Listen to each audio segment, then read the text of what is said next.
Si expliquem la vida de l'Arnau Ferrer, la gran majoria d'espectadors no sabran qui és, però d'aquí uns anys està cridat a ser un dels motoristes capdavanters en les competicions mundials. L'Arnau, de Vilanova de Segrià, és un jove motorista de 13 anys que es va iniciar en aquest món quan, amb només 6 anys, sons pares li van regalar una moto de trial. A partir d'aquell moment, no ha deixat la motocicleta fins a convertir-se en una de les majors revelacions d'aquest esport a la província de Lleida.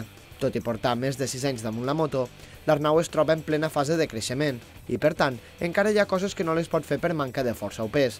Segons explica, troba major dificultat quan ha de realitzar exercicis d'equilibri mentre es mou entre pedra i pedra i el que troba més fàcil són les pujades. El que trobo més complicat és anar d'una pedra a l'altra fent equilibri, triar la traçada correcta.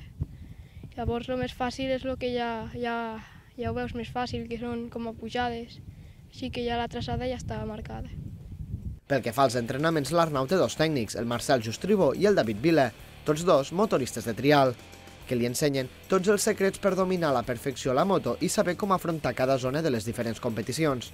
El Marcel Justribó explica que el trial és un esport en què has de dedicar moltes hores i, a més, si ho deixes una temporada es nota molt. El trial requereix de molt entrenament, pràcticament ens hem d'entrenar a diari, només 2 dies, 3 dies de perdre l'entrenament doncs es nota bastant, ja que necessites molta tècnica, molt equilibri i es perd, no? Per això doncs, amb mi està 3 dies a la setmana, 2 dies amb el David Vila i pràcticament doncs, cada cap de setmana en competicions tant de nivell de Catalunya, a nivell d'Espanya, a nivell d'Europa, no? Cosa que li implica doncs, pràcticament la seva vida dedicada al trial, no?